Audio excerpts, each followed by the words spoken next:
অতিক্রম করলেন, খেলেছেন। আজকের ম্যাচটি হয়েছে একের পর এক নাটকীয় ঘটনা। রংপুরের বিপক্ষে আজ মাঠে নেমেছে তামিম ইকবালের ফরচুন বরিশাল। শেষ 9 বলে রংপুরের প্রয়োজন ছিল 27 রান।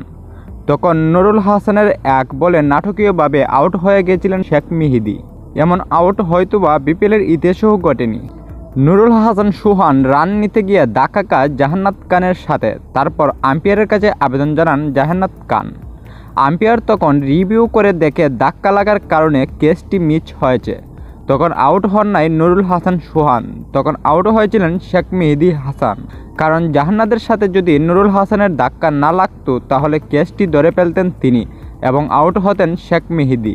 কিন্তু নুরুল হাসান সুহান যে তা জেনে বুঝে করেননি তার মুখ থেকেই বোঝা যায়।